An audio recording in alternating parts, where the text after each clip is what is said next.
we have to really start with how fundamentally powerful culture is, all forms of culture, including visual art, music, language. We can rebuild buildings, we can rebuild bridges, we can rebuild schools, but if we do not incorporate our story, our art, and our culture, our history. A cultural framework. The theme for our community is community, culture, and commerce. And that's not just what Ashe says, that's what everybody says. Part of the creative placemaking work is not about arts and culture on its own, but arts and culture as it is integrated in how we think of helping communities. What's important to you, what's important to me, how might we use arts and culture to advance our joint missions?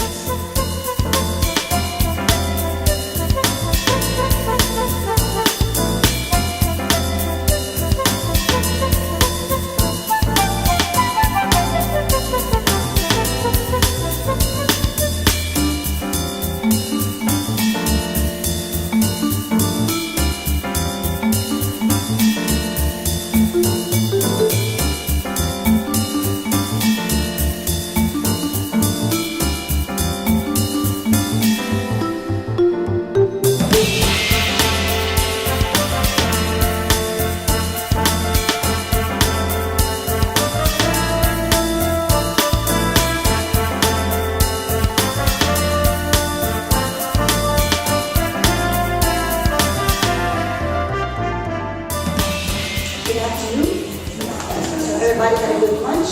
Yes. En français, on dit bien manger, bien bu. Trop du ventre étendu.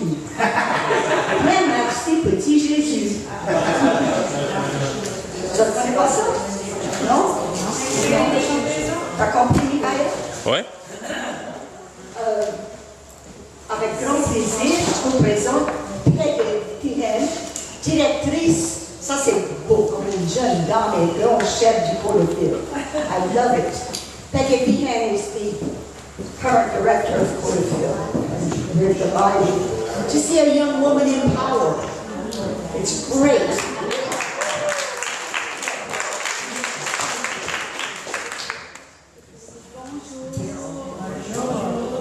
Hello. Ça va bien tout le monde? Ah oui. Oui. Tout est bon? Alors, je m'appelle Peggy, je suis canadienne, je suis aussi américaine, je suis acadienne. Vous connaissez les Acadiens? C'est les cousins des Cadiens. Les cousins. I was born in New Brunswick. Je viens du Nouveau-Brunswick. J'ai venu en Louisiane pour être maîtresse de français. J'étais maîtresse de français. Bonjour les amis, aujourd'hui on va apprendre à écouter. 1, 2, 3.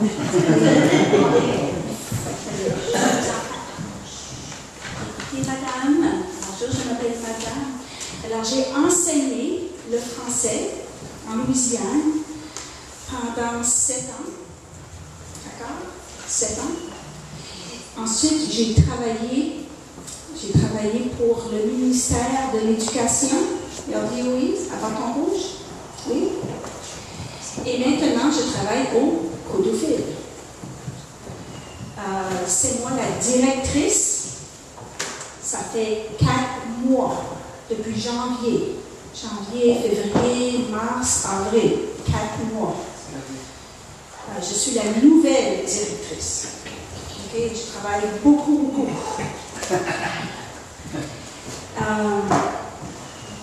Do we have any monolingual English? Monolingual English? Yes. Are you completely totally lost? It's okay. I studied Latin, Portuguese, and Spanish. I can understand some. So thank you for asking. Okay. I'm not here for too long because I have another meeting waiting for me at 3 this afternoon, but I'm happy to be in Washington. Yesterday I was in Washington, D.C., like Mavis said, and today I'm in Washington, D.C. A good, healthy Louisiana delegation at the White House to welcome the French President, Emmanuel Macron. So we didn't get to meet him. Bonjour, Monsieur le Président, or courtesy. I had practiced my courtesy, but I didn't get to do it. Photophile is a French agency. We're a small team of 4, 5. Michael is leaving us next week, the following week. But Yeah, I'm sad too. I don't want to think about it. So, what's going on with Photophile right now? Well, the first big thing is that it's our 50th anniversary this year, and we're doing a lot. We have a website. Please go look at it, photophile50.org, to see what's going on with us, and come fêter with us if you can, please, for our different events. What else is going on with us? Well, we do more than just education. Education is our biggest part right now. Really, we have 3 mandates out of 6, 7 that qui ont rapport, that have to do with our education. But on the other side of things, we do, I'm thinking in French, je suis désolée. On organise, not collaborer, but we, I'm really... I speak French. J'ai un blanc en français aussi. You said you organize. Coordinate. On donne à peu près $300,000 worth of scholarships that we give out to 30 plus people to go study French in France, Belgium, and Canada every year. That's what I was trying to say. We don't dish out the money, we just, we find the people, we find the scholarships, we put the two together, we send people off. We have 200 teachers that we coordinate and that we hire. And that's a big, big part of my old job at PhotoVoice.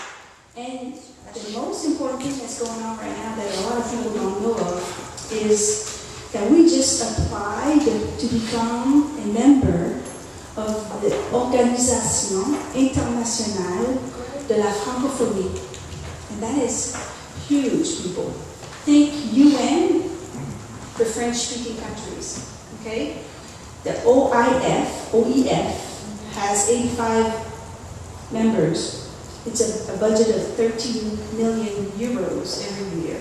The headquarters are in Paris, and we submitted Photophile in the name of Louisiana, the report to become observateur. And everybody says we're going to get in, so cross your fingers.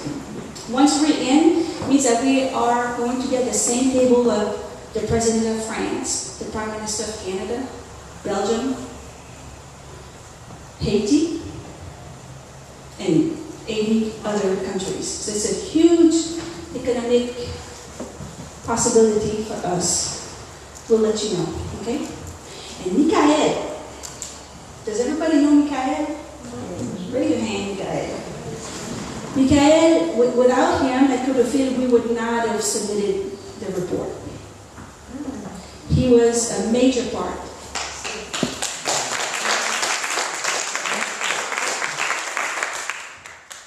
He was a beautiful writer, and he basically wrote the report. I mean, he gave a lot of stuff. He found a lot of stuff to include, but it's a massive report, 85 pages.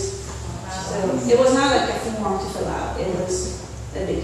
So that's very, very big. So for the American people, if you can tell other people that Louisiana would be the first state in the United States to be part of the OIF. Education.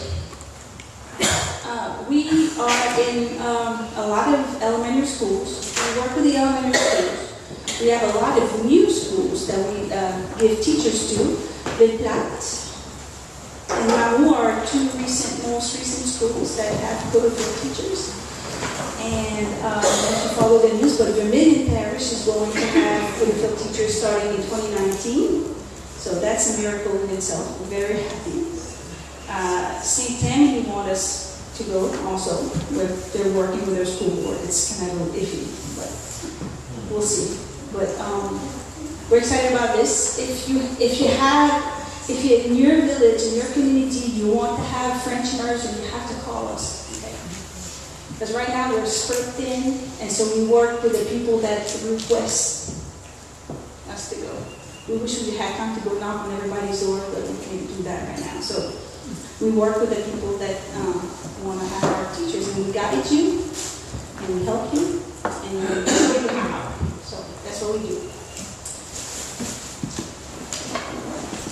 How many, to put in an application, how many parents need to put in a request? Yeah, you have to have 20 signatures, hard signatures, parents that will put their kids in immersion, in a kindergarten class, for example, or a first grade class. And then if you submit that, thanks to Senator Héritage law of 2012, 2013, if you do that, you go to the school board, they have to give, to offer French classes, French immersion. Do you have to be an accredited school in order to request this? Yes, yes. A public elementary school, a private school, a charter school.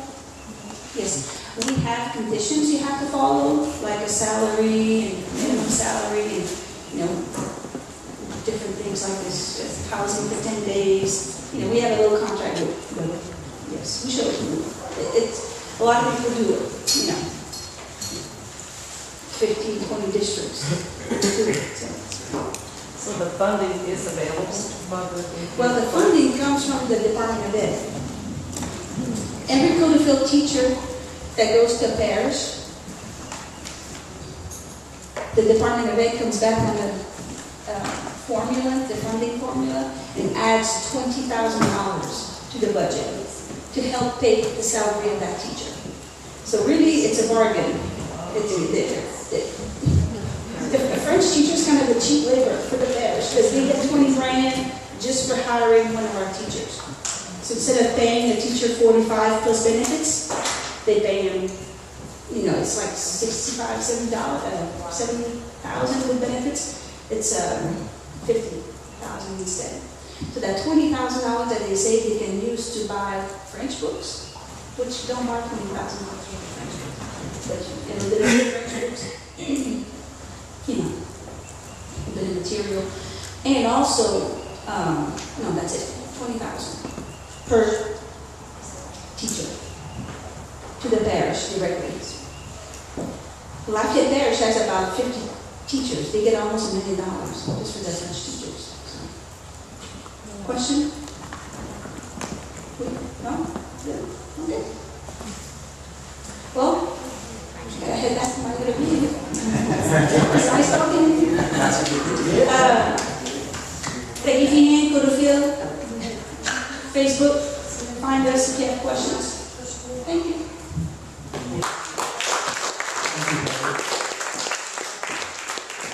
So Peggy, you said there were like about 80 French-speaking countries? In part of the UIF. All right. Members of the UIF. So just think that's just part of that organization. That's 80 countries that Washington could be marketing itself to just by embracing its French identity. That's huge. So right now, who's on next? Want to come up? I'll be up some myself.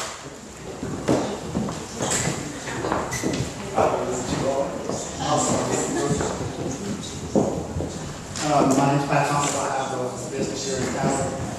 We attended a meeting on creative placemaking this couple of weeks ago, and we brainstormed some ideas of what we could be doing.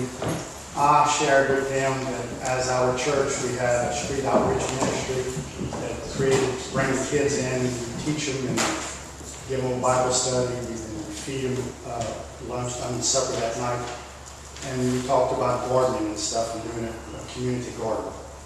And they thought it was a really good idea. So there's a plan now that we're going to make a community garden on the other end of town, next to the old sports bar and grill, Tony's property. And me and Tony had talked about the community garden at one time, earlier this year. And I had mentioned that when I was in town earlier in the spring with my tractor, I made 3 or 4 gardens for people in town. And so he took off from there. So I'm going to let Brother Lewis, he's my pastor of the church, Washington Mission, that him and my wife do the street ministry with kids. And then our plan is to take those kids along with any other church that wants to participate in the community garden.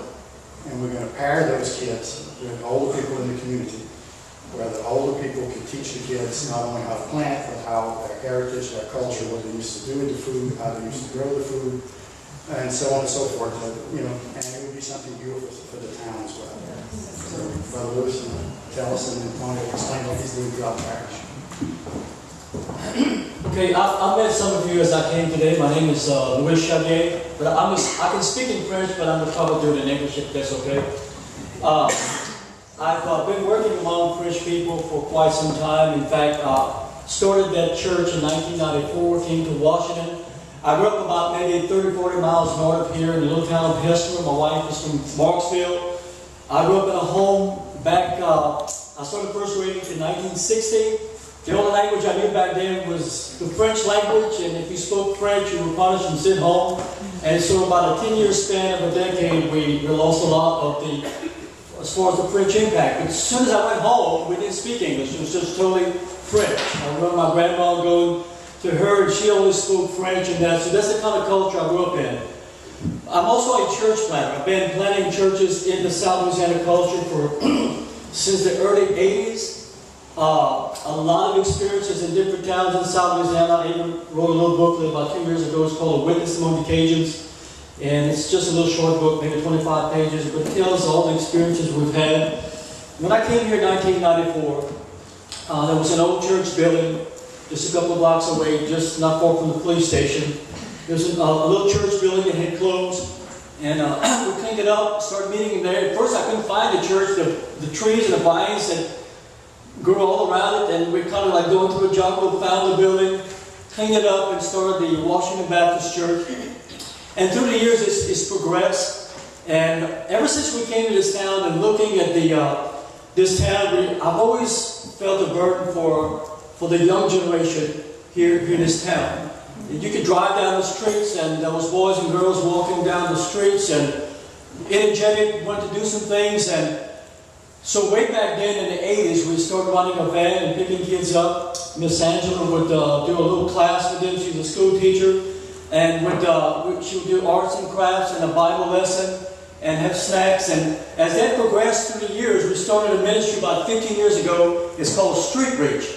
And Street Reach is to reach these boys and girls. It's an after-school program on Wednesdays. They'll come.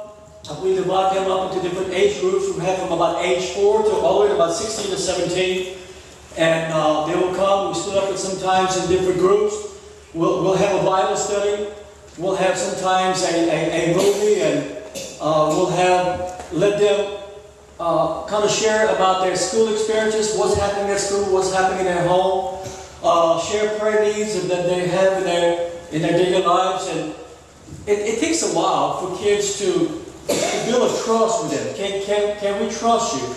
Can we unload and share about our world and our life? And they have. Little by little, we've bonded with them. They can trust us. We look forward to seeing them and they with us.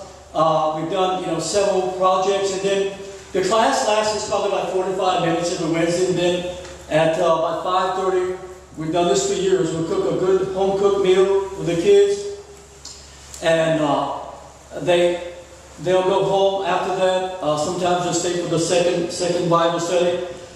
But, sometimes as you work with these kids, and the attendance may be anywhere from sometimes 8 or 9 to 15, sometimes we've had up to 20. Our biggest involvement is in the summer months when school's out. There's quite a bit going on there. But sometimes you wonder, am I really making an impact? Sometimes it gets discouraged. You say, is the message going to get across? Do I really mean something to them? Am I a good role model? Can what we're doing now, will it help them as they graduate and as maybe they leave Washington, they come back to Washington? And it really has. Let me tell you some of the experiences I've had. Through the years, I've walked in sometimes in different places of business. And as these kids grow, sometimes I remember them as little kids and then go on with life.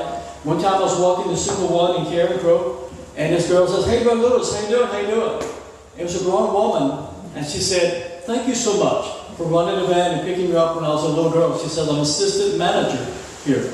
Then another guy, he works up, I think he still works in the town of Washington, and he came up to me, and I had seen him for a number of years. He says, I want to thank the church and reaching out to our community, running the van and caring about us. He says, I've got this particular job here. Just the other day, I met another guy at Family Dollar. I think he's the manager. And I kind of remember the face a little bit, but I hadn't seen him for a number of years.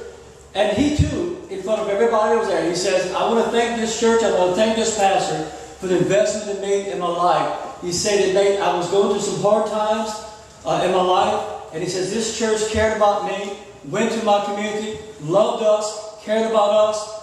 Race meant nothing, color, skin meant nothing. They cared about us as an individual. People, I tell you what, when you hear remarks like that, man, it fires you up. You just want to go on.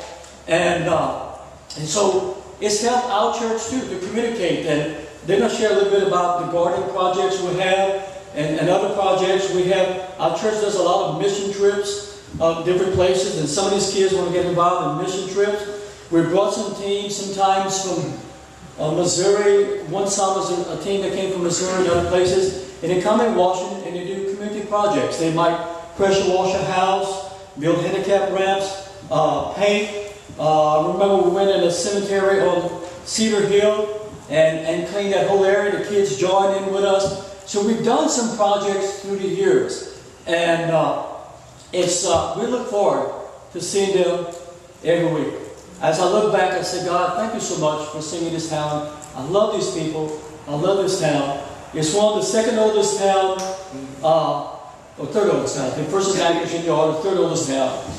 But and as a rich history, people, as we move on to the next generation, we have to continue to invest in the young generation and kids of today. And when we're gone, they'll continue on to learn what we invested in their lives. Amen? Thank you.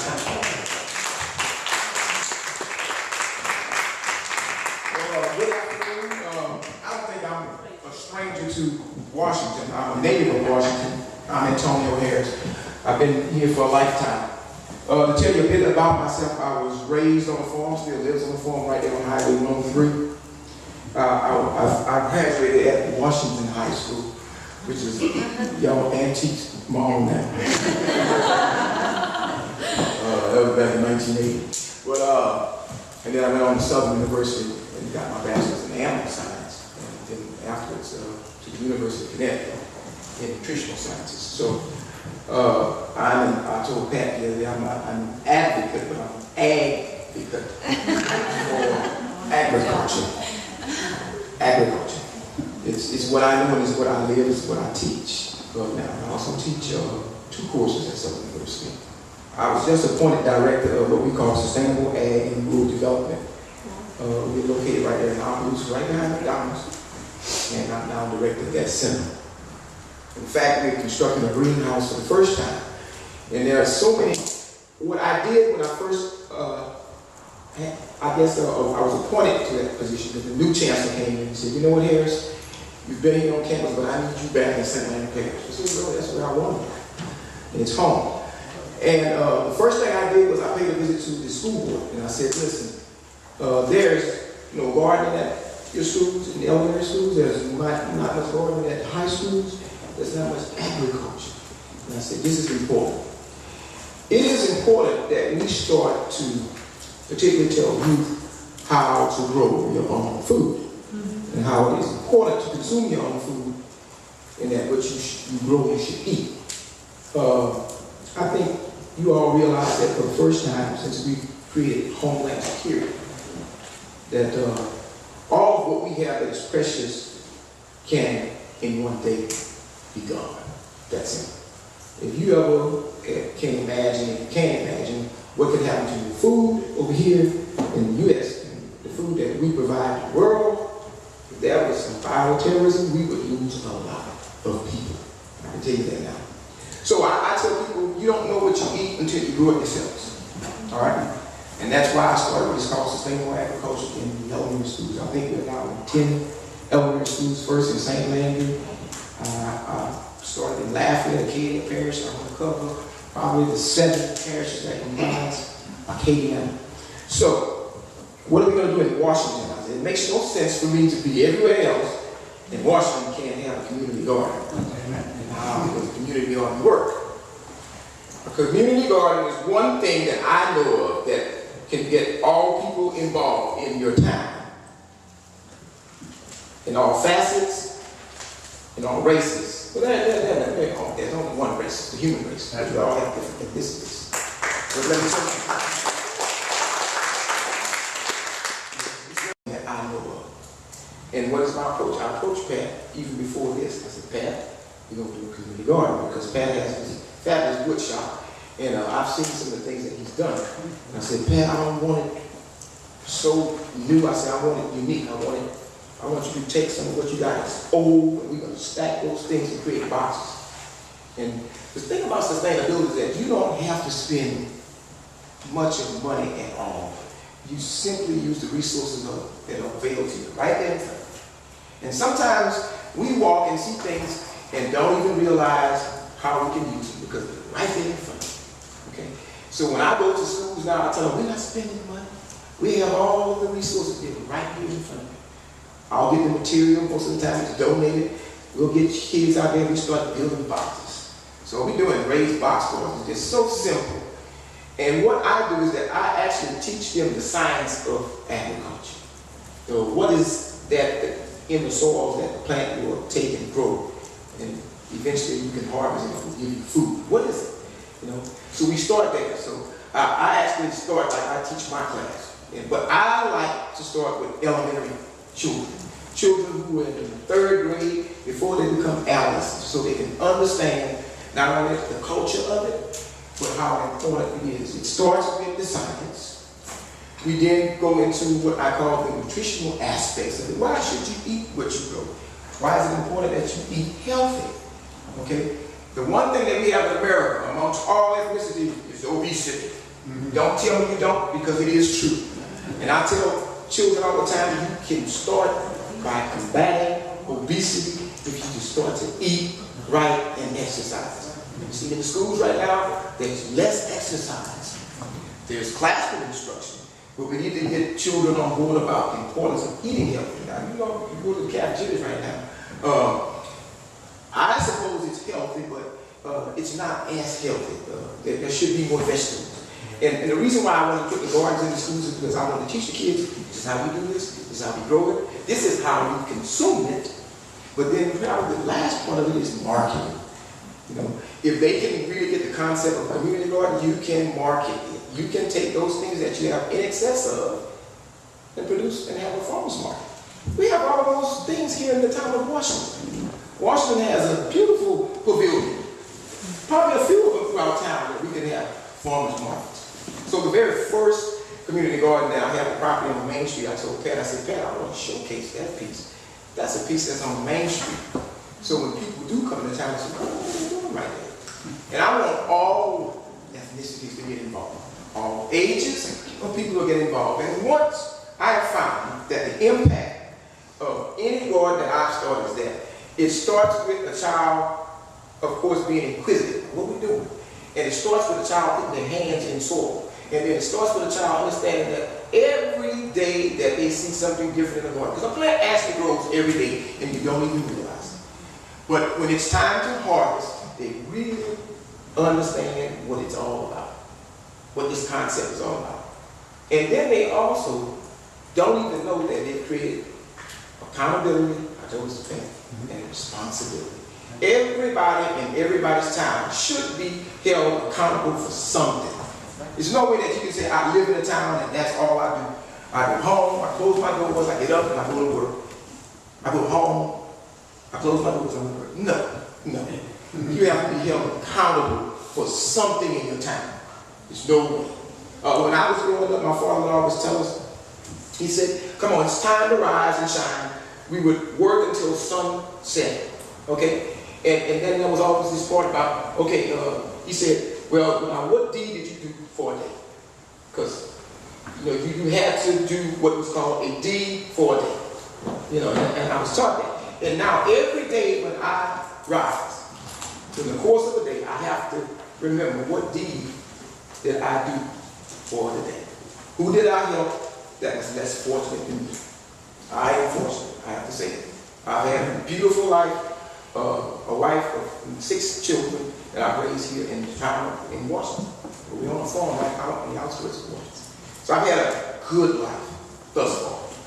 And I'll say, I know those things are important, the beliefs and the principles that I was taught about. The D for a day. And for me, it's agriculture. I live through it, I do it every day, and I want to at least just leave a little legacy of that in this town. And I'm so happy that Pat decided that he wants to get on board to get this project started. It's a way of deterring our youth from some of the things that we see every day that they get into on the streets. You can get your kids involved in these kind of things and you can show them a different way of life. What I've done with the university, that's our recruitment tool. We start a child in elementary school, follow them throughout 8th grade, high school, and we get them to become agriculturists, to major in agriculture and do a good job. Okay? What happened to my children? All of them attended Southern. They all got majors in agriculture, and they all work in the field of agriculture. So they're all doing good in agriculture. So that's my way of giving back to the town, and I thank you all for inviting me to at least tell you a bit about what we intend to do. It has such an impact. And an impact is everything at the end of the day. It really is. So again, thank you for having me for this time. And Pat, thank you for inviting me. You're welcome. Right.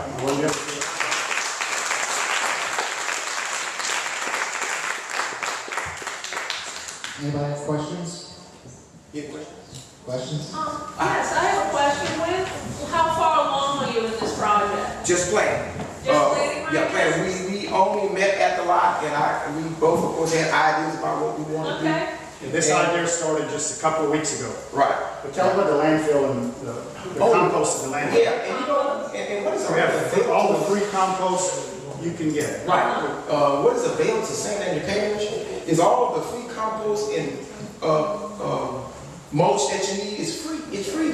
It's piles and piles of over there in the boat. And they will deliver it for a project. So I told Pat, they'll dump it there. All we have to do is build the boxes, get the compost in. We have the place at the university. It's free. We have our greenhouses and we'll give it to So will y'all be part of the follow-up team? Yes. Talk about this? Okay, I'm just curious. Yeah. Okay, good. All right. Yeah, and what we do, particularly when the youth are involved, I start with what's called scrapbook.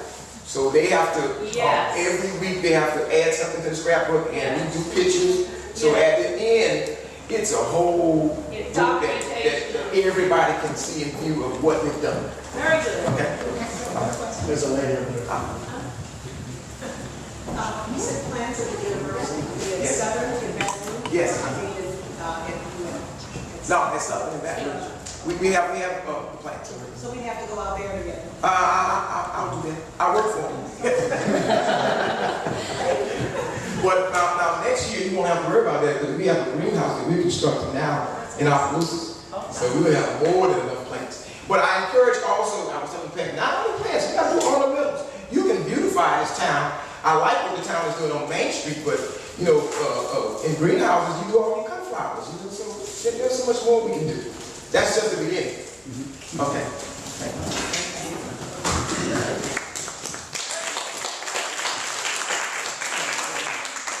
So this is an example of the beginning of a project, or the beginnings of a project that we started talking about after meeting in Washington a week or two ago. Yeah, that's the first I was exposed to what's called creative placemaking. Right. It's something that we always want to do, but I didn't have a name for it. But now that we have a name for it, it's a one. Now just imagine a year from now, what we'll be talking about. So we're going to start with one in town, and we're going to bring one on the other end of town as well. Chad, you want to come up? Okay, my name is Chad. I actually work for the Acadiana Planning Commission. My background is in economic development and environmental. Put the micro maybe closer to you, yeah. What I'm going to talk to you today is using art. Okay, is using art as a tool for public engagement. And to give you a little bit of history of the program, and where this came from. Back in 2017, we applied for what is called a brownfield grant Brownfields are those old gas stations you see that left the tanks in the ground. They're your dry cleaning plants. They're your old buildings that were used for industrial uses that left just a little bit of soil contamination that's relatively low risk to the community. But as a whole, they tend to pull down property values in the area. We have a bunch of them. We've been working with Lafayette Consolidated Government on the University Corridor, which is that area coming in through Lafayette on the University exit down to Four Corners. And that area has a lot of old industrial sites. It's where most of the early industrial activity was in the city. It's an impoverished community. In fact, the census tract that we targeted for our EPA Brownfield grant has a poverty rate of 50%, and the median income for a household is about $15,000 a year. Everybody knows median incomes, that's about a third of what the state's median income is, which is extremely low. In that neighborhood, we have a lot of blighted and abandoned property. In fact, we have over 140 tax adjudicated properties. Those are the ones that people stop paying taxes on and nobody wants them at a tax sale when they're abandoned. And eventually they start falling apart and become a drag on all of the other surrounding properties because property values are based on the comparable property values and things around them. So we wrote a grant for the neighborhood, and we talked about all of these depressing statistics for EPA. And then we proposed a plan on how we were going to engage the community that's still living in that area, which is about 3,000 people. And what we suggested was we're going to engage directly with the folks on the street to see, number one, where are the problem properties in their neighborhood? Where are those brownfield sites? Where are those blighted properties? Where are those houses that are abandoned and become sort of catalysts for bad activity? And what do they see doing with those properties, or what would they like to see doing with those properties that would be a benefit to them as members of the community? Now, the hard part of engaging in low-income communities and in communities that have been cut off from the decision-making process for an extremely long period of time is getting them engaged. We connected with a group called Groundworks USA, and they suggested a technique called PhotoVoice. And we looked at the technique and said, we can do better than that, and we're going to do make it into art. So, first step, what is PhotoVoicing? And why PhotoVoicing of all things? PhotoVoicing is a way of taking pictures and collecting stories that tell the story of the people who actually live in an area. And then taking those stories and helping them envision a better neighborhood or a better place. Why do we use art? Art is an expressive form of culture. It is a unique way to burrow down into the things that are important to people in the community. So, if we look at art as a tool, it sort of destigmatizes some of the issues that we're confronting. Our Brownfield grant is designed to bring people to the table, encourage them to sell properties that have had former industrial uses and redevelop those into something that's better or something that's usable now. We don't want them to be stigmatized. We want to encourage positive behavior, not punish negative behavior. And that's the hard part of the messaging when we're talking about things like brownfields. You're not out there to punish a landowner because they have an old site. You want to encourage them to redevelop it into something that can be housing for people who need housing, a community garden, an art gallery, a theater space, green space, even just a park or a rain garden. Okay. By using photography as the art form, it's a little bit more accessible. So the art form we decided to use through PhotoVoicing is photography. And the target audience we're going to be using are the children that live in the neighborhood, because they give us direct access to not only those particular participants, but their families. So we're using the children as a backdoor to bring in and engage with the families of those children who live in the community. Part of our engagement plan is actually to work with the Boys and Girls Club of Acadiana, which is housed in the same neighborhood around Four Corners, and with Bridge Ministry, which is also located in the neighborhood. Those two are our partners, and we're also working with AOC Community Media, which will provide the equipment side. And on the back side, at the end of the whole process, we're going to create an exhibition of all of the photographs that the children take, identifying brownfield sites, blighted property, and home gardens at CJD's Art in downtown. At that point, we're going to bring in all of the stakeholders in the community, including the elected officials, and say, this is what your community is seeing, this is what they'd like to see develop out of those properties. So, photo voicing, the children will take pictures of the community, identify potential brownfield sites, blighted and abandoned properties. They will journal on each of those sites, talking about the impacts that those properties currently have on their lives and how they see them. On the back side, they'll also talk about in their journals what they'd like to see in those properties. So from a planning perspective, we can develop land use plans that are based on what the children see and what they'd like to see. Now, children are sort of an authentic source. Whatever they hear at home, they'll transmit in their journals and their exercises. So, by accessing the children, we're actually accessing the voices of people in the community. And the children don't know yet to filter what they say, which is a good thing. A lot of times in a community that is used to not being heard, they tend to filter what is being said in an open environment. By allowing the children to give the children a voice, you're giving voice to the whole community. By putting it up in an art exhibit, something that's very formal and very legitimate, you're giving legitimacy to what they're seeing and what they have to say. So we're starting this process this summer, and we're working right along and hoping that this is going to be a unique exercise.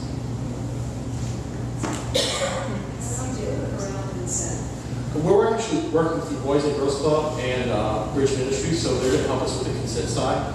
They already have summer programs, so we're going to dovetail into their summer programs, and that's simply the easiest way to do it, which is really work with somebody who's already working with kids. Keith Domingue is here in the back, and stand up. He's going to be our point person on the photo voicing. Keith is an AmeriCorps Vista volunteer. As part of this project, we applied for a Vista volunteer through EBA office in Region 6 in Austin, and Keith was we were lucky to find he's a real go-getter and has been actively engaging in community groups in the community and other organizations, just bringing them to the table and getting involved in the process.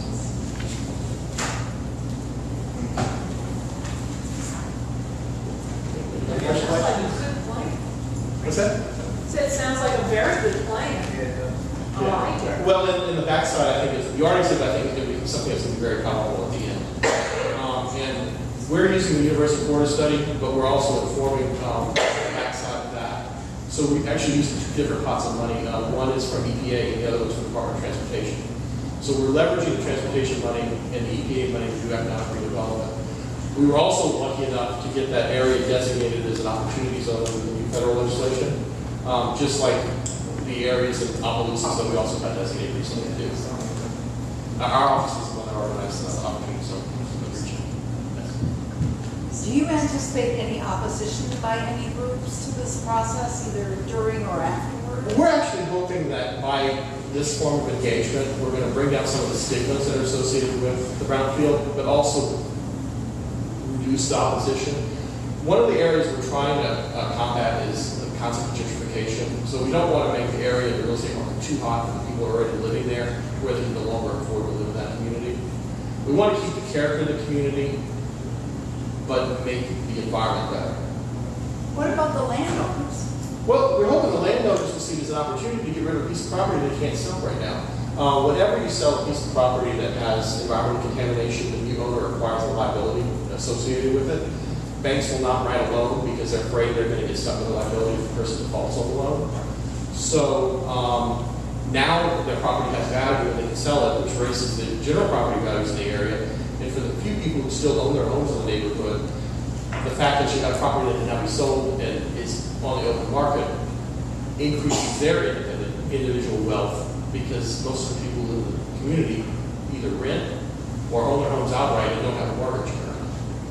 So the people who are homeowners have now something they can pass on to their next generation that's actual wealth, as opposed to something that they can't sell. Yes. With the children journaling, do you provide writing prompts or questions to get them? That's the idea. We're actually working with Groundworks, and Groundworks actually has a curriculum that's put together that's based on this. Groundworks is affiliated with the Department of Interior, the National Park Service. They have a templated out set of exercises and sheets, and they're going to be using those sheets. And they're actually coming in to do a training for our volunteers and our staff to do PhotoVoice exercise. I'm sure they're gonna like to see parks. That'll be one. Well, parks, community gardens, Streets. we have a whole range of things we're hoping, and even better housing. You know, the whole range of possibilities are out there, and we don't want to limit what they want to say. I'm kind of curious to see what they come out with. Because a lot of times kids will come up with more creative solutions than we ever could. Okay, if you look at Lafayette, this is called Four Corners. If anybody's familiar with Lafayette, that's the old Recipe Hotel. Yeah. It's a pretty rough area. The boundaries are Simcoe Street on the south side, University Avenue on the west side, the railroad tracks on the east side, and Gilbert, which is a little south of Willow Street on the north end. Like again, it's one of our core census tracts in the area.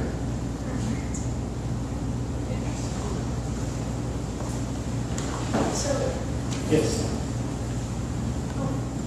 and the brownfield workshop y'all doing, is that something that people can tap into to be able to understand more about? Absolutely. And in fact, we're working with NUNU, and we're putting on a brownfield workshop on May 15th and 16th at NUNU.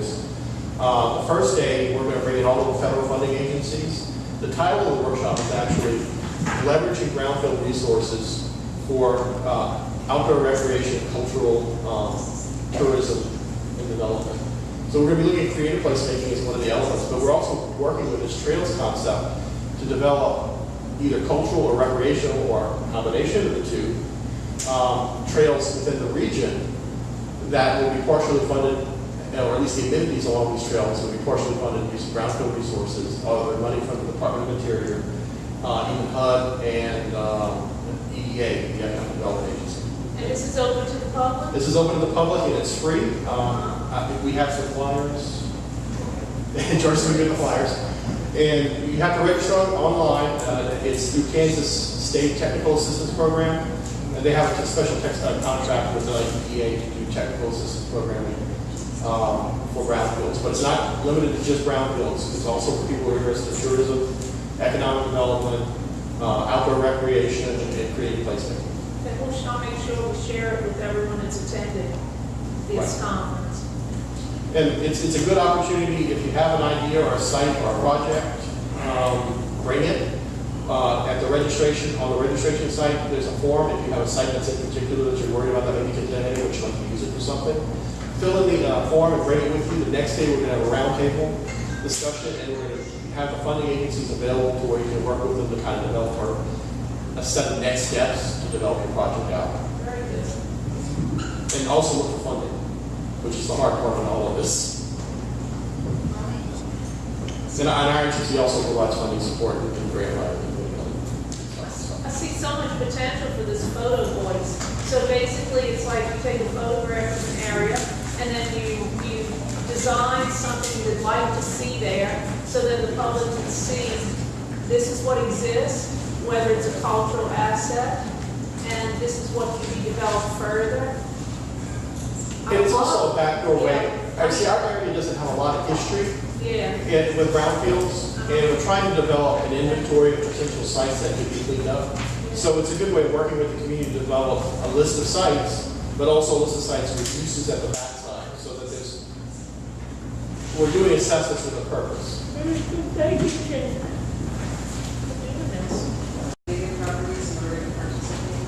For the workshop or for the brownfield program? The workshop, no. There could be any potential property. A lot of times you'll have trash dump on a site. It doesn't necessarily mean it's a brownfield site, but it has a sort of stigma to it because nobody wants to use it for anything. It's just trash or dumping. The assessor on it lets you clear the site, and then if a nonprofit wants to take possession of it and do something with it, it's kind of a good due diligence that you have to do when you acquire property, so you don't acquire the liability. It also makes the property literally worth more once you clear it.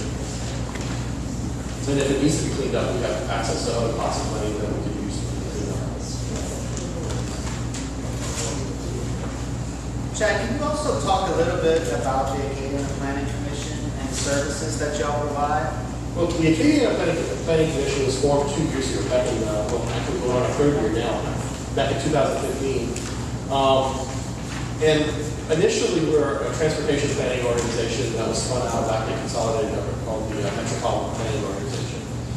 Over time we've added economic development functions and environmental functions. But we do a lot of grant writing. In fact, we recently helped NUNU get a DRA grant for sewer and water line extensions for the town of Waterville.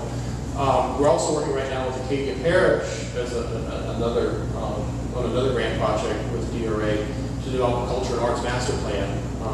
That's part of the cultural placemaking grant initiative. We've got everything from grants from the airport, helping the airport expand, to the university, and the groundwork grants on the And your designation with the Department of Commerce and... We're designated with both the Department of Commerce as an economic development organization and with the Delta Regional Authority as a Delta Regional Authority project management organization. So we're sort of your gateway to both. And Delta Regional Authority is 7 states? Delta Regional Authority is all the states along the Mississippi River, and it concentrates on the parishes and counties that are low income or impoverished, including St. Landry Parish is one of those. Our 7 parishes that we plan for and work with include all of the 7 traditional Acadian parishes, Acadiana parishes, which are Vermilion, St. Martin, St. Landry, Iberia, Acadia, Evangeline, Lafayette, and St. Landry.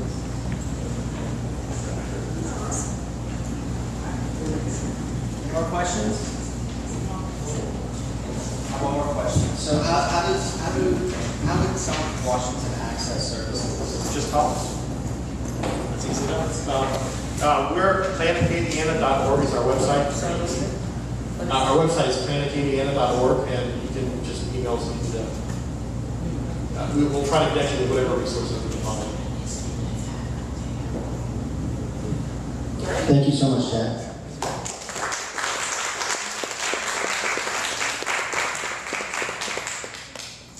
And now my friends from Haiti, would y'all like to come up? Martine, Alex, Monique?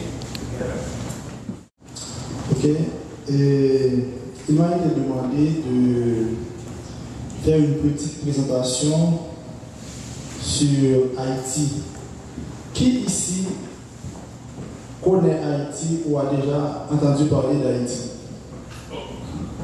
So he has been asked to do a little presentation about Haiti, and he's asking who knows Haiti here. Just raise your hands if you have any idea. Ok, thank you. Et Haïti se situe dans la mer des Caraïbes. So Haiti is in the Caribbean Sea. C'est un petit pays de 27 750 km². It's a small country of okay, 27,000 kilometers. Unfortunately, I think it's like in Quebec, they don't use miles, so... Alors, Haïti est dans la Caraïbe, elle fait partie des Grandes Antilles.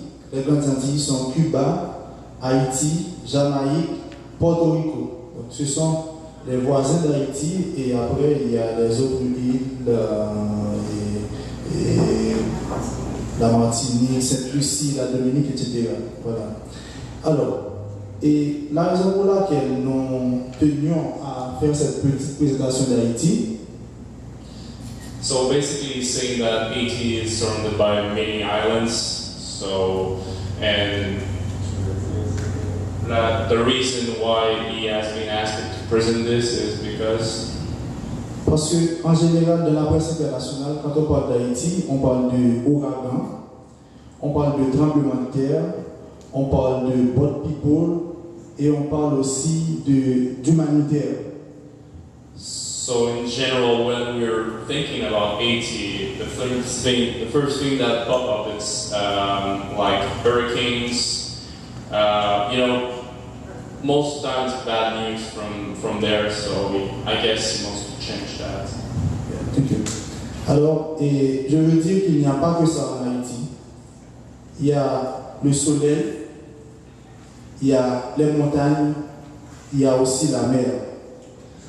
So it's not just hurricanes or boat people in Haiti, it's also mountains, sea, the sun, nice people. So. Et Haïti, il y a une population très hospitalière qui aime les étrangers, qui aime qu'on visite Haïti. Voilà pourquoi j'invite tous ceux qui ne connaissent pas encore Haïti à venir visiter Haïti, à découvrir les plages, les montagnes et l'hospitalité de la population haïtienne. So people in Haiti are very welcome people. So he's just asking right now that everyone who don't know Haiti to come, because you're gonna see they have nice beach, they have nice mountains, nice people. So we want you to see that with your own eyes. Et nous sommes très contents et pour la seconde fois de participer à la Semaine française. Et aujourd'hui, j'ai le plaisir de vous présenter Martine qui va parler un peu des activités réalisées par l'association culturelle Héritage. So he's very pleased to be here for the second time for the French Week, and he's going to let Martine to talk about the activities that they're planning. Merci. Bonsoir Georges, bonsoir Jackie, bonsoir mesdames et messieurs. Ladies and gentlemen, good afternoon.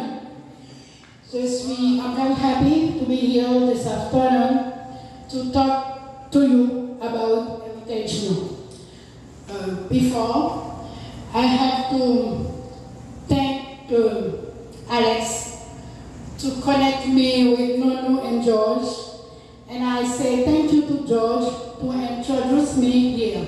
I'm very happy to be here in a church, in a historical church, because since over 10 years, all my life in culture. I'm working in a museum, and I'm the president of Heritage NUNU.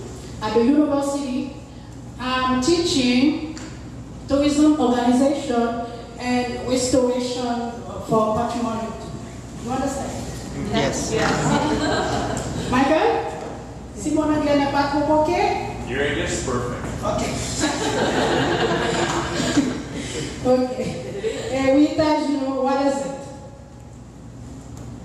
It's an organization, a non-profit organization, who work on Héritage NUNU, our philosophy. You can see that's right in 2 languages. Héritage is in French, NUNU in Creole. That means we want to promote our culture and assume our history. The Haitian culture is the result of our history. For example, in our culture, we can find Indian, African, Europe, and American. Indian, before Christopher Columbus, Haiti was occupied by Indian. They live us some way in art, to eating with African. For example, me, I am a descent of African. Europe, nous avons connu la colonisation française et espagnole, mais surtout française. Américaine, nous avons connu l'occupation américaine. So they have known the colonialism. This is hard to say for French speakers, but The French were there to colonize, you know, so they have experimented that. That's what she's saying, but also American after the French. Asian culture offers an opening to the world. When someone comes in Haiti, it feels like home.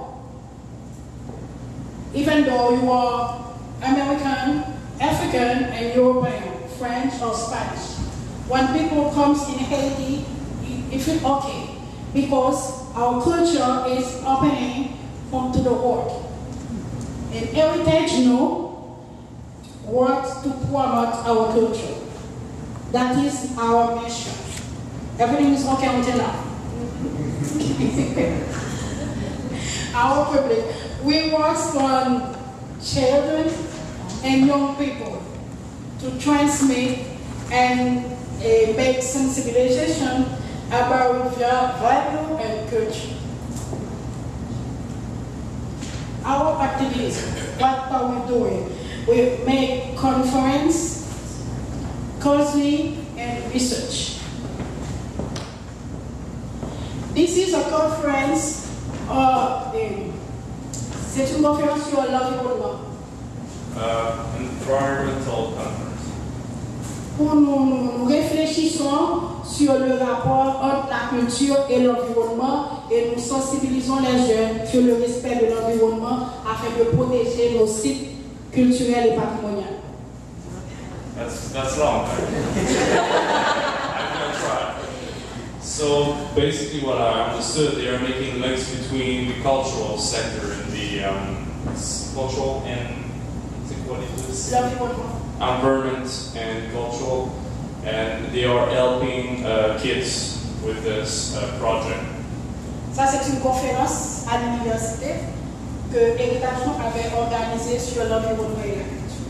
That's a conference that they did at university, and they involved the kids on for the environment and cultural issues.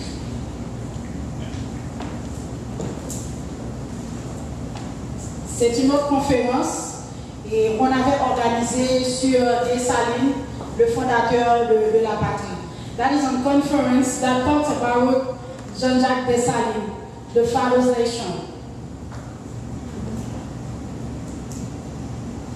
Nous faisons également de l'animation culturelle, cultural animation for the child. Nous organisons des summer camp, des camps d'été.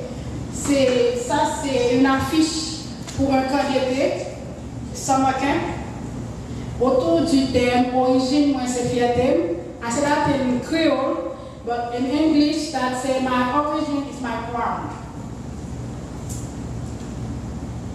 Nous faisons des initiations au théâtre,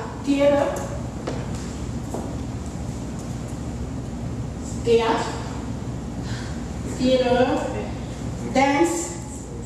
Ça, c'est une danse traditionnelle qui a rapport à la révolution, à la liberté. So it's a traditional dance that is related to the liberty and their historical background and the revolution also. C'est une danse qu'on appelle Ibo. C'est une danse traditionnelle qui nous vient d'Afrique. Ça, c'est l'initiation à la peinture. She's my girl.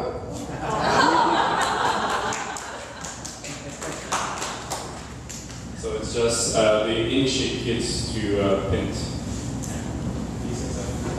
Yeah. To peinture.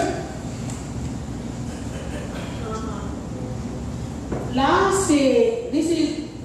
I can say clôture. This is a clôture of the summer camp. All the children, the little children, they wear clothes, queen, king. Yes. They are very beautiful. You see that? Yes. Là, au camp d'été, nous leur parlons de la nourriture. Comme vous pouvez voir ici, on a des peanut butter,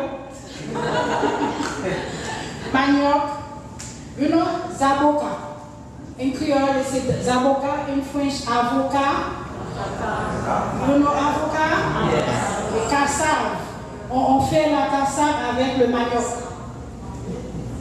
They do the cassave with the manioc. That's what she said. C'est de la nourriture traditionnelle. Et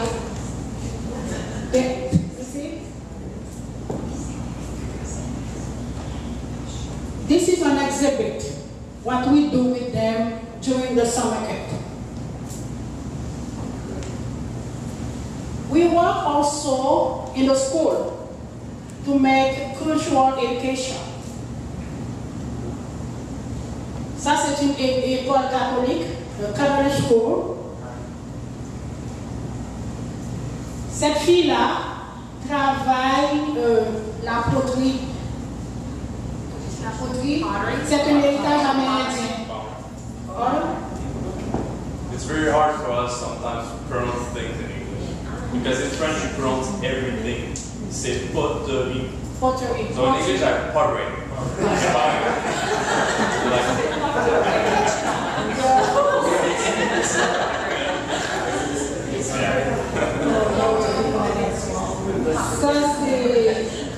C'est dans une école pour des enfants handicapés. Et là, c'est une initiation au théâtre.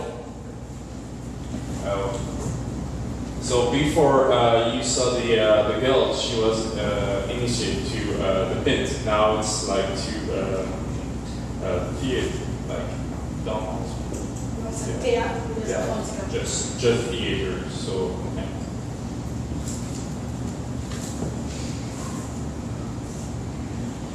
L'autre aspect de ce que nous faisons à Héritage, c'est alors comment est-ce que nous avons pu réaliser tout ça? Nous sommes une organisation à but non lucratif. On ne reçoit pas l'argent, on ne fait pas pour de l'argent. So they are a non-profit organization. We don't receive any money from the government. Tout ce que nous faisons, c'est de mettre en valeur, ou de mettre en service de la communauté nos connaissances, notre envie de travailler et également la volonté d'agir et de transmettre tout ce que nous savons pour le bien-être de notre pays. So she's saying that they try to take all their knowledge to help the community. That's what they're doing. So they help people who are in a poor situation, and they use all this knowledge to create innovative ideas. Et à ce niveau, nous sommes inspirés de Martin Luther King qui avait dit il ne faut pas demander ce que le pays peut faire pour nous, mais ce que nous pouvons faire pour le pays. Et c'est ce qui nous inspire à travailler dans Héritage. So they have been inspired by Martin Luther King, and basically what he used to say is like, don't wait from your states, do by yourself what it needs to be done. So that's what they're inspired by that.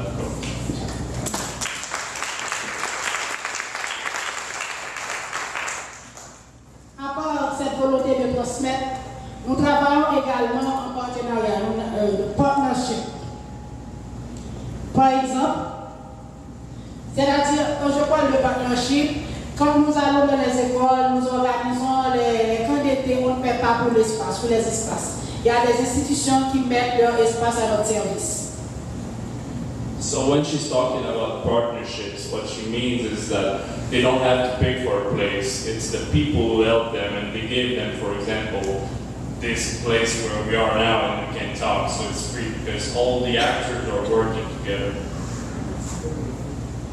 Nous travaillons également avec d'autres associations culturelles. Par exemple, comme Art. Vous avez remarqué quelqu'un que vous connaissez ici?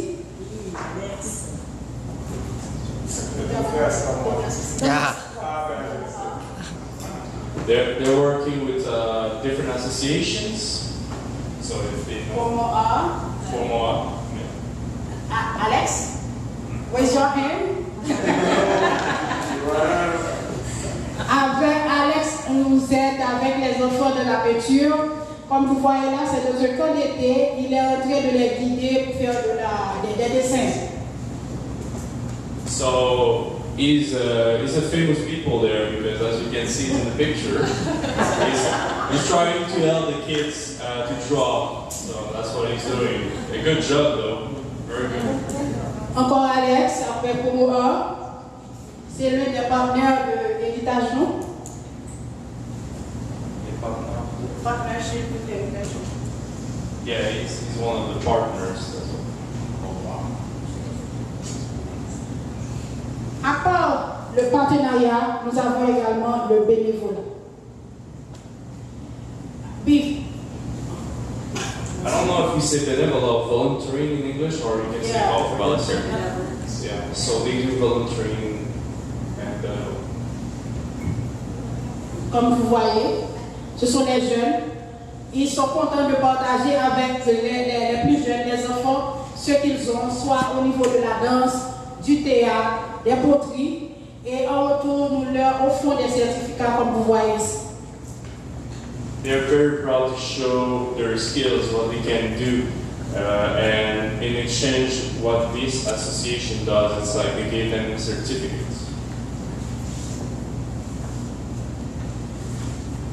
Ce que nous avons comme projet, nous travaillons actuellement sur 3 projets. C'est 3 grands rêves que nous nourrissons. We are actually working on 3 projects that are very important for us.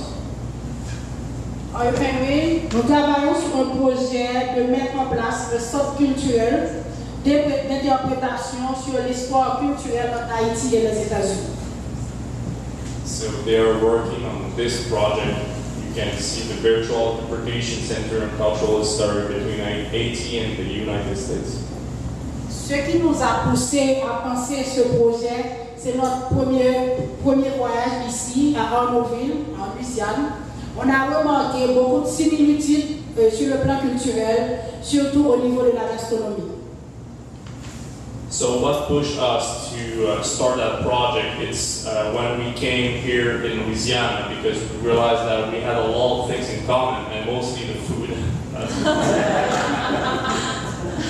Oui, à part la gastronomie, il y a des noms de lieux également que nous avons en Haïti comme Grand Coteau, et j'ai vu qu'il y a Grand Coteau ici. There are places called the same like here, like Grand Coteau, for example. Alors, comme vous avez vu tout à l'heure, dans nos activités, il y a la recherche. Dans notre association, il y a beaucoup de jeunes universitaires. Nous comptons réaliser des recherches et mettre ces recherches en valeur. D'abord, notre centre culturel va être virtuel et vous autres ici, vous pouvez voir et nous comptons sur votre collaboration pour vous aider à faire ces recherches pour découvrir pourquoi est-ce qu'il y a tant de similarités entre nous autres en Haïti et la Louisiane. So they're doing a lot of research to know why there are so much similarities between Haiti and Louisiana. And now what they're going to do is they're going to put all this research online, and they want to share it with people from here and to work in both sides on this research. Notre deuxième projet, c'est un projet qui repose sur la technologie. Nous voulons développer une application qui permet de repérer et de visiter et repérer les services touristiques en douane. So they're working on an app, as you can see right here. So. You understand? Yes. Yes. Notre troisième projet. We have also a plan to work and form exchanges between universities from Louisiana and Haiti. It's a very good idea. Ladies and gentlemen, as you can see, even though we talk French, Cajun, English, or Creole, culture is very important because culture unites us.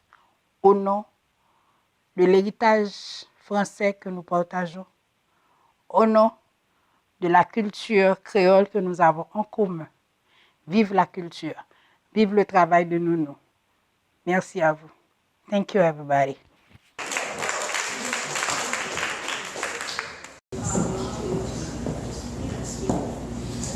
My name is Alex Bien-Aimé. I'm from Haiti.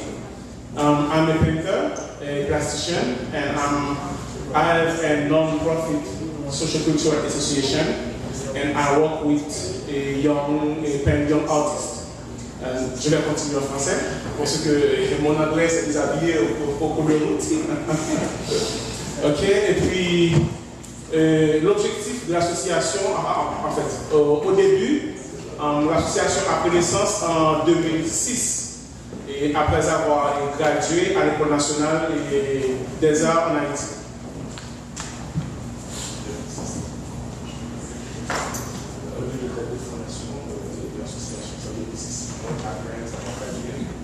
Yeah, so they started the foundation in 2006. After graduating in its art school. Yeah, okay.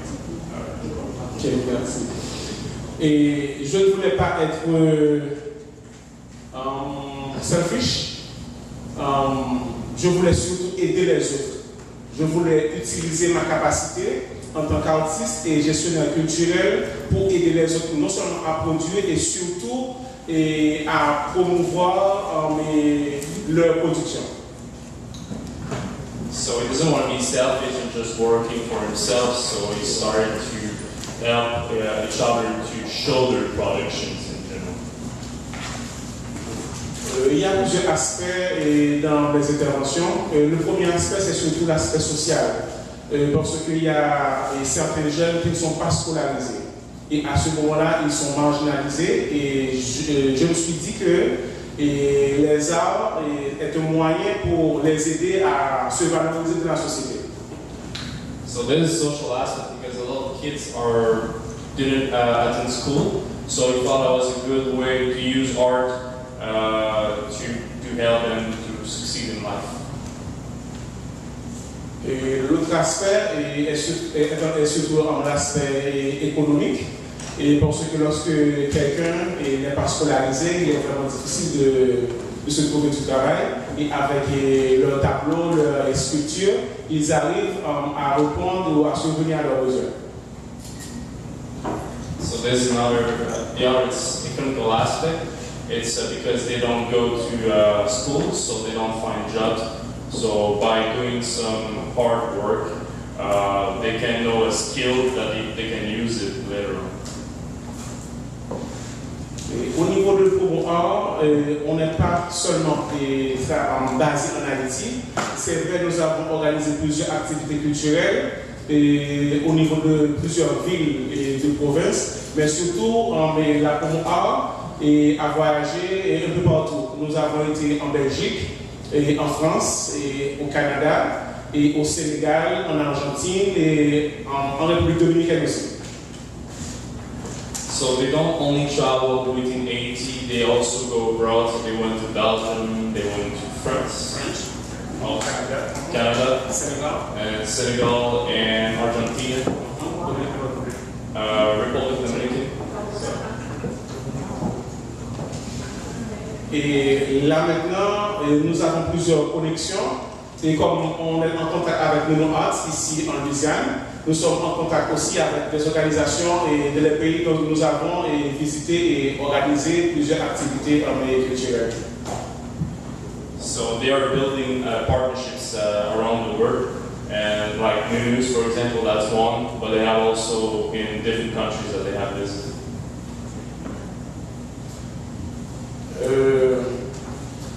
L'autre aspect est dans le travail de LaComb en plus, et c'est que à un certain moment, les jeunes ils arrivent même à aider leurs parents.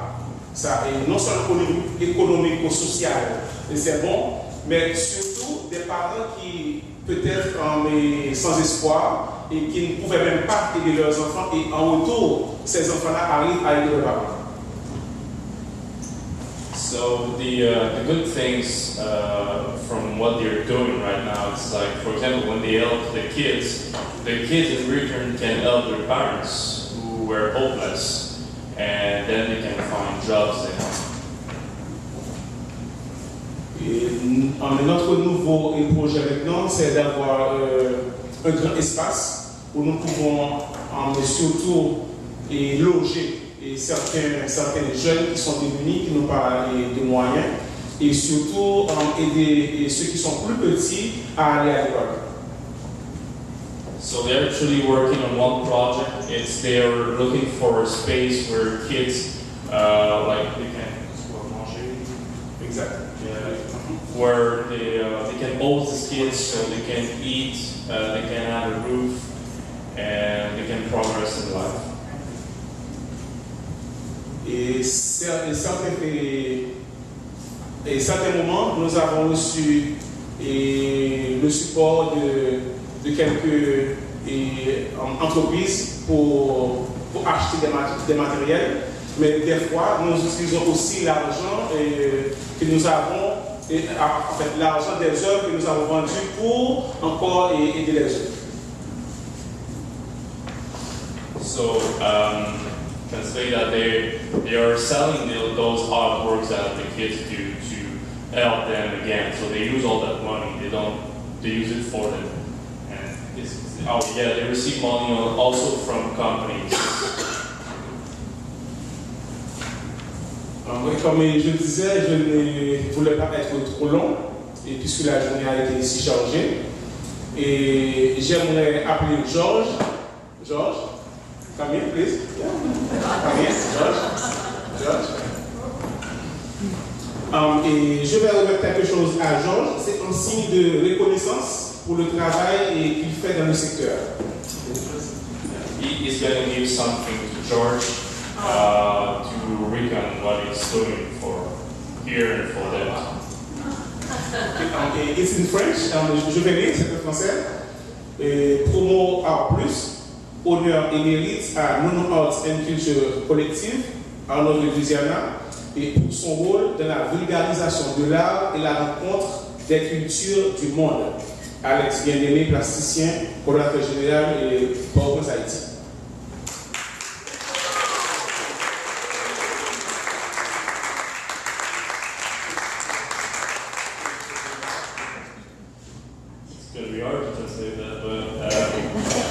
To get a big picture, it's just to recognize his role that he has in the community, and because he's basically showing art to every kind of people who don't have art background in general. So, comment est-ce qu'on peut dire la rencontre des cultures, cross the culture of several country, of course, facilitate. Okay. I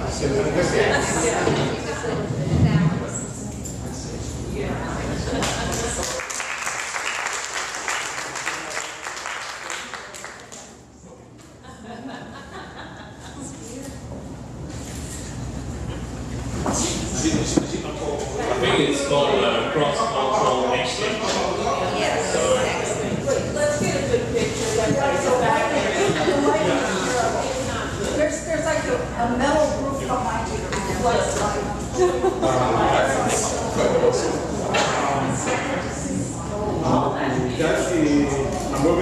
the first man of the first slave. We want to continue to stay in the slave and go on the mountain. It's in Maryland. The first man. Ned Mao. Ned Mao. Ned Mao. Creole say Ned Mao. Ned Mao.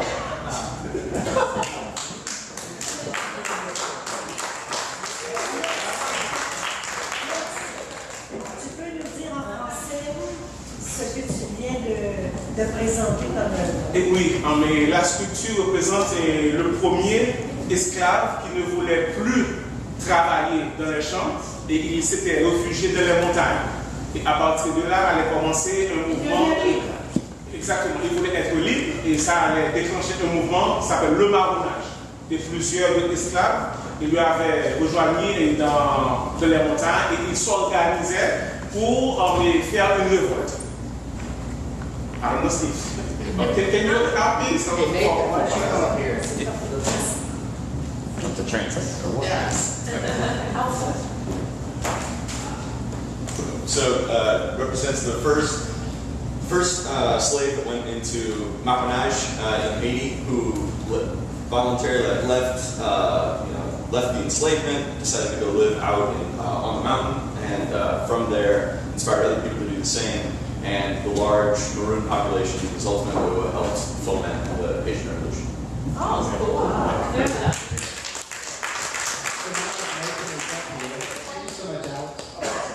So you led the way to freedom, George. You're leading the way. Any questions? Yes, I have a question. Are you familiar with Fontenot? I'm sorry if I am. Fontenot in Haiti. He is in our genealogy in my family, and we send money to Haiti. Le père mot? Père mot?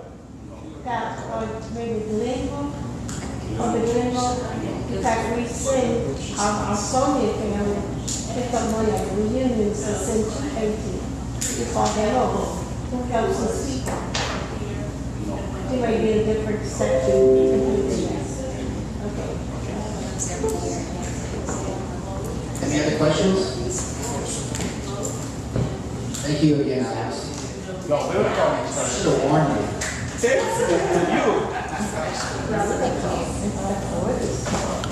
So, Nathan Wendte is Wendte. Will be doing a residency in Arnaudville in August, making a Creole contribution to the community of Arnaudville and Cecilia. So, Nathan? Okay, so if we haven't had enough French yet today, I'm going to give you a little bit more. I was invited here to talk about some of the linguistic aspects of this part of Louisiana. The theme couldn't be more pertinent, the interwoven tapestry of Louisiana French and Creole.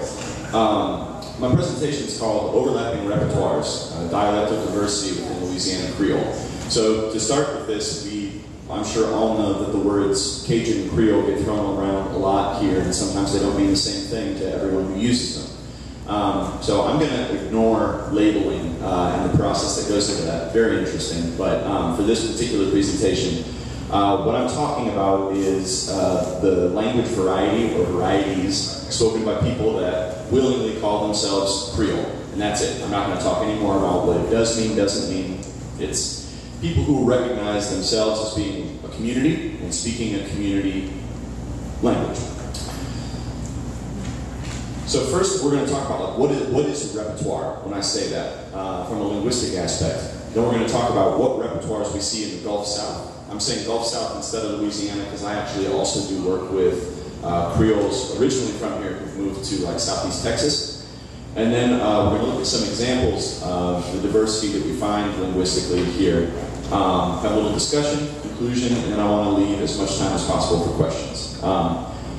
I'm a PhD student, so I'm used to talking in jargon. So if I say anything that people just don't understand, stop me, and I'll try and clarify. So a linguistic repertoire is the totality of linguistic forms regularly employed within the community in the course of socially significant interaction. What does that mean? That means it is all the little bits of language that a given community uses to communicate. And we're talking about these little things like words, pronunciation, intonation. We're not talking about languages themselves. So, for instance, in a bilingual community, the linguistic repertoire could be comprised of words, phrases, grammar from multiple languages. And even in a community where there's only one language spoken, you could have different dialects or styles or registers of that language, and these all represent distinct sets that forms can be taken from.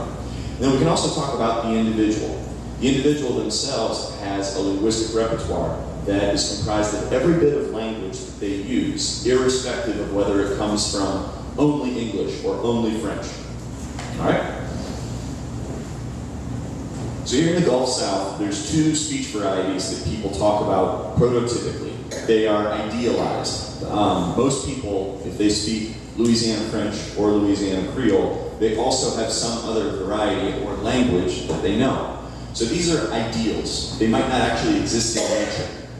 Louisiana French is described by the scholars you see there, Louisiana Creole over there, and each variety is assumed to have markers that make it distinctive from the other. And this kind of, a bit of a fallacy, has infected a lot of thought and discussion about French and Creole in Louisiana. The assumption that these things are so distinct, nothing at all is shared between them. And that's a bit of a disservice to the history of this part of the world. So we want to talk about what can and cannot be shared between varieties. Their linguistic forms can be described by these four categories. We have phonological. Those are the sounds of a language. So for French, that would be like rounding your vowels. Do you say ça or do you say c'est? Morphological. Grammatical gender would be an example of this. Do you say ma sœur or do you say mo sœur? Syntactic.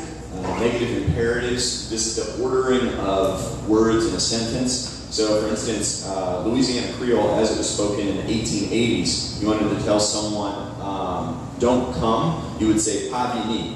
Now, more often than not, you're going to say viens pas. And then lexical. These are the words themselves. Some people have different words for the same thing, and some of these are indicative of one variety versus the other. A good example in Louisiana is to have, and we'll get to that in more detail in a second.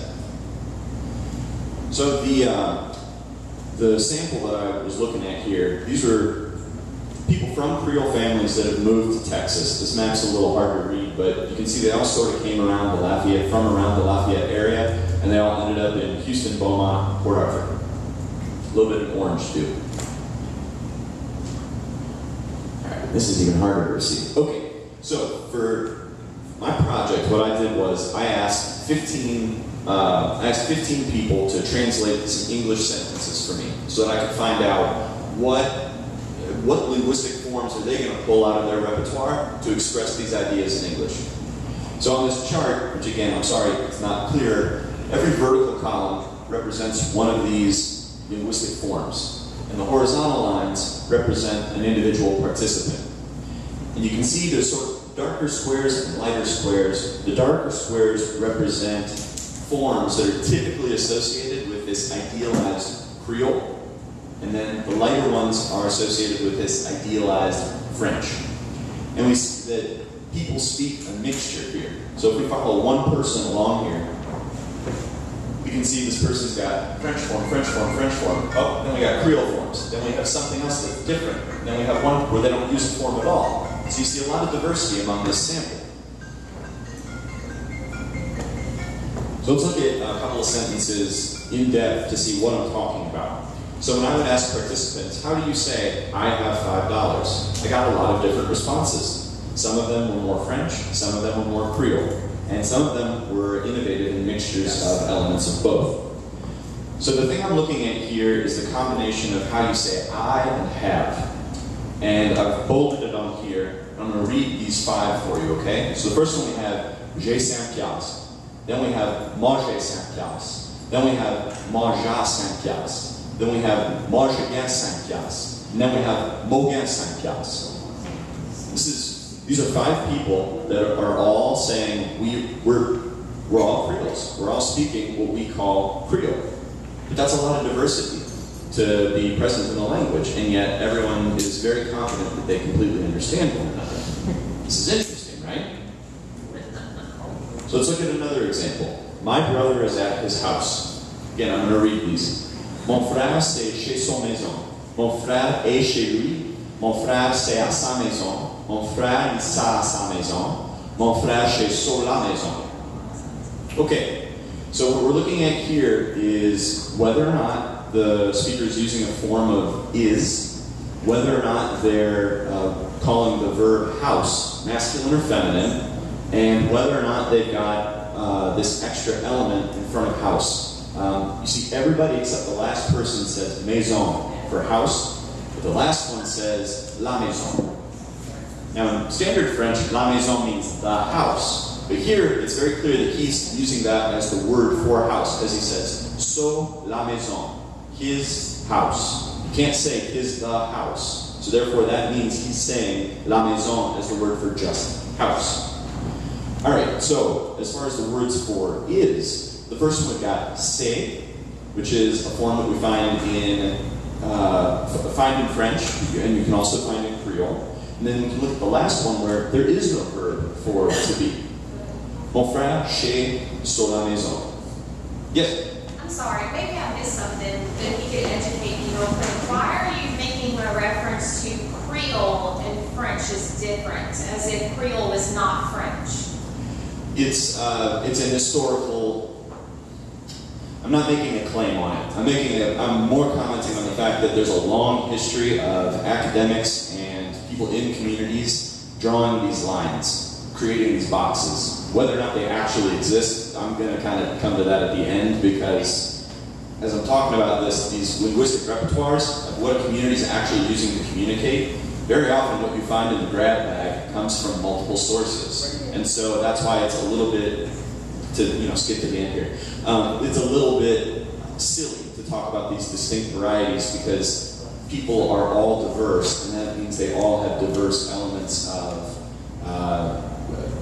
language in their personal repertoires. Yeah. And that can extend to a community level. So when I'm talking about this, I'm talking about when a linguist is ideally talking about French that only contains these things, or Creole that only contains these things. We see elements from both of these ideal systems. I'm not talking necessarily about a given speaker, but like this thing up in the air that a linguist is describing. And we see we've got forms from both of them. We've got this mixing. Does that answer your question?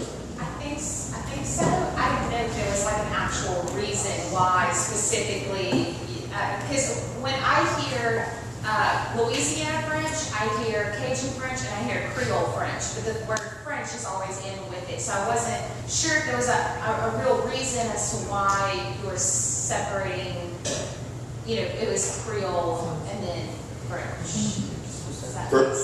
The labeling thing is a really, really sticky issue, and I wanted to try and avoid it, but it's kind of impossible in one of these presentations. I'm sorry. No, you're fine. And the other funny thing is, so all 5 of these people are going to call their language Creole. But then I said, do you have any other names for your language? Oh yeah, we call it French too.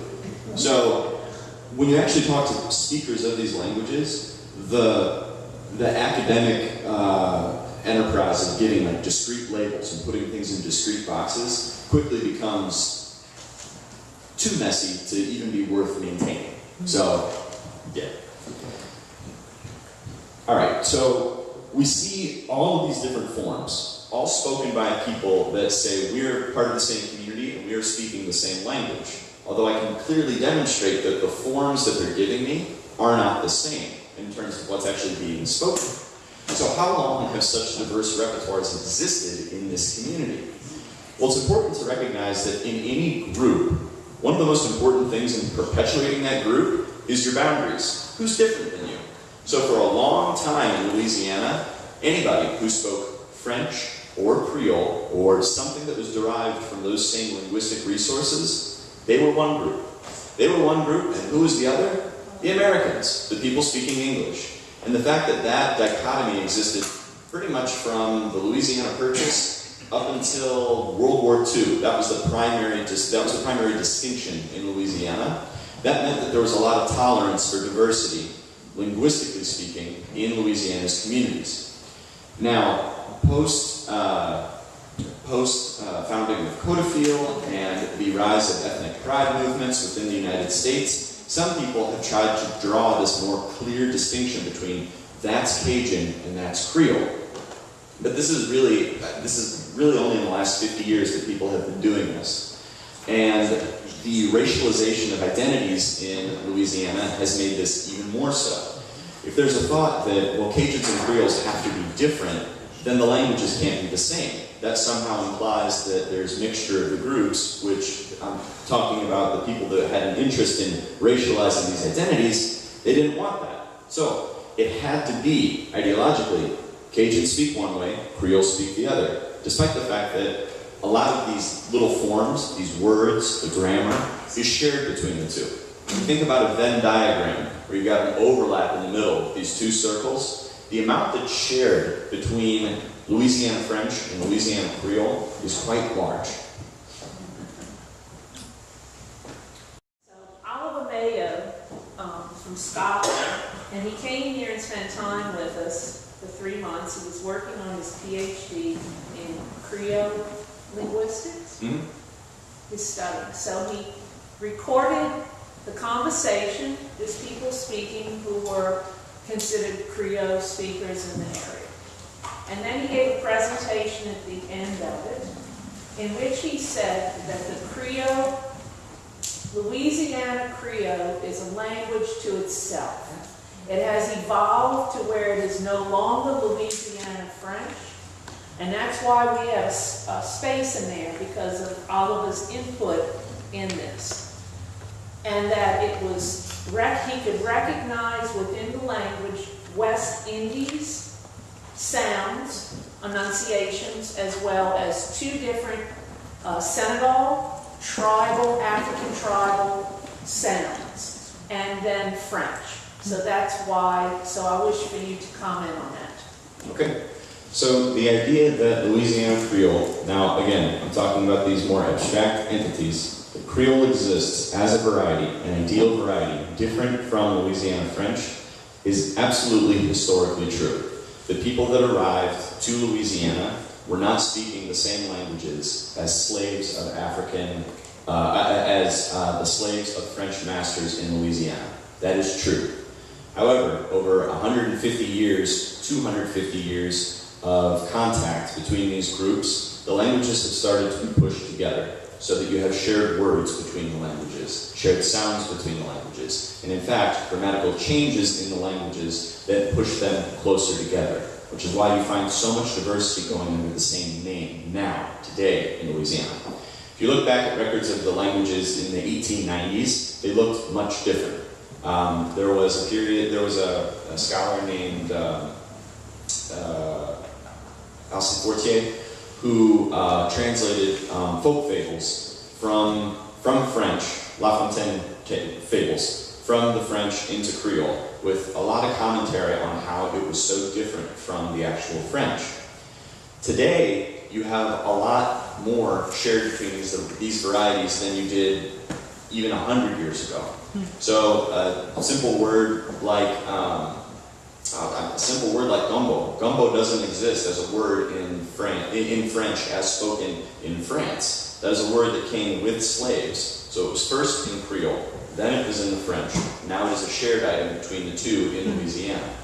There's other examples I could give of that at other linguistic levels, but the dignity and sort of the integrity of Louisiana Creole as a distinct language exists. It's totally true. And I believe that's what he was getting at there. But for speakers, very often in their linguistic repertoire, they have forms from not just Creole, but also French, and also, importantly, English. So what's actually coming out of a person, like in the form of speech, is often a combination of forms that ultimately have distinct sources. So can we say Louisiana French, and that means Creole, Cajun, French? Some people will use that labeling, and that's good by them. Some people don't like to use the word French at all in it because they say that is that's subsuming them under a label that they don't want. Like I said, the labeling thing is really a sticky issue, and some people want to be called something, some people want to be called other, some people want their language called something, some people want it to be called other. So I still talk about Creole and French so that those people who speak Creole or who identify as Creole and don't identify with the label French still feel included, because that's important. So, yeah. I'm working with Colorfield, and one of the main jobs is to recruit teachers, French teachers. And I just realized that when I started to speak French with some Cajun here, that I spoke with an old lady probably in the late 80s, and I thought she was speaking like my grandmother. It's the same French, very, very similar.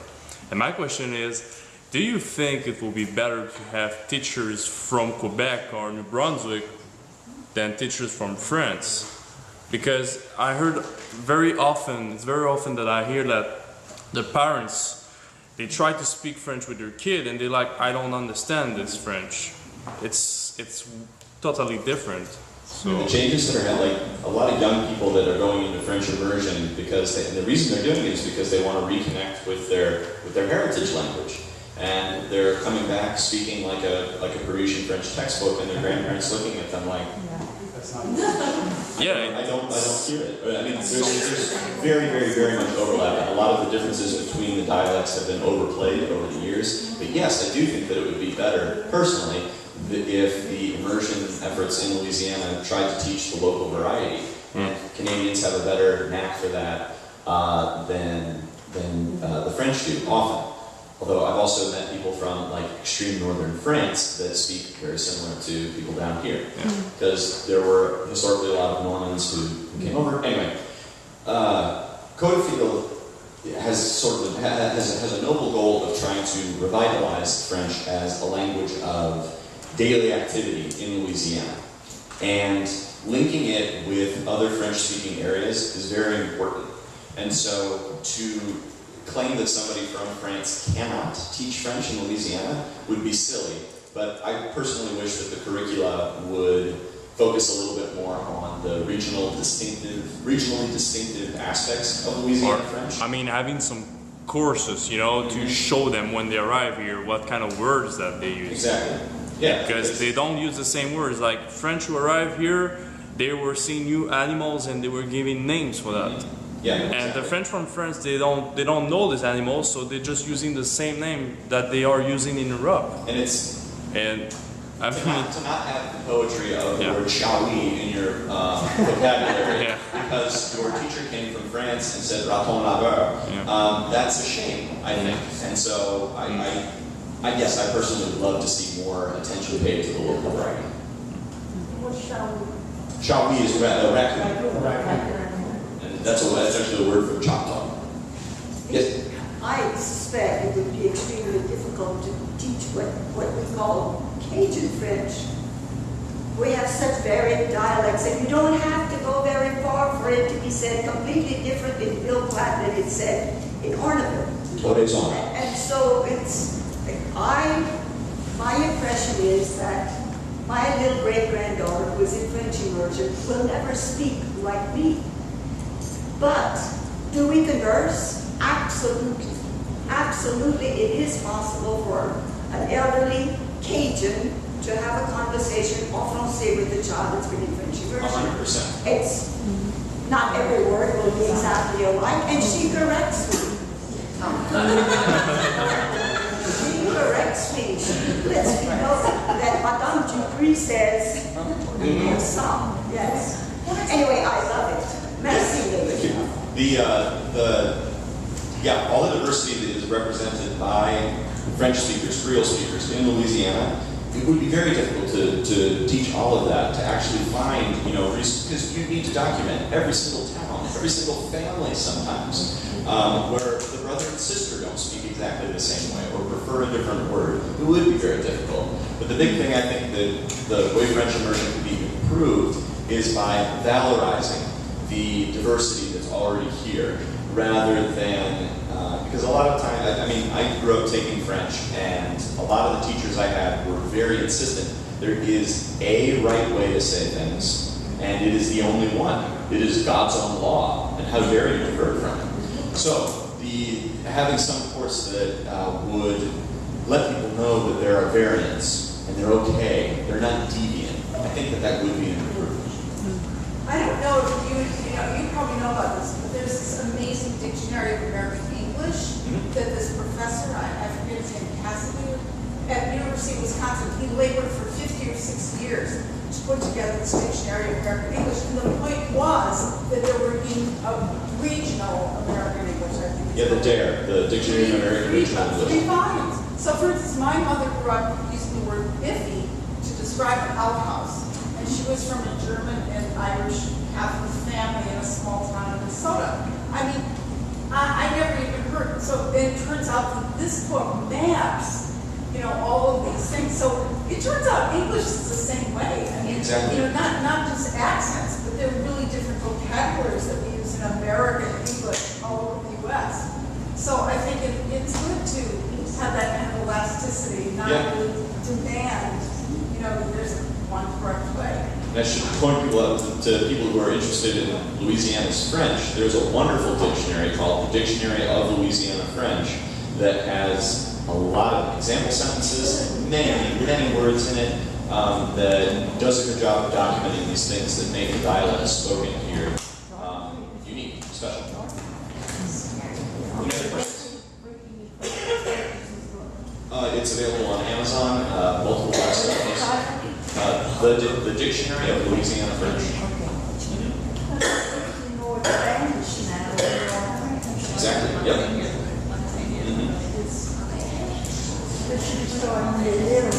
Yep. Yeah.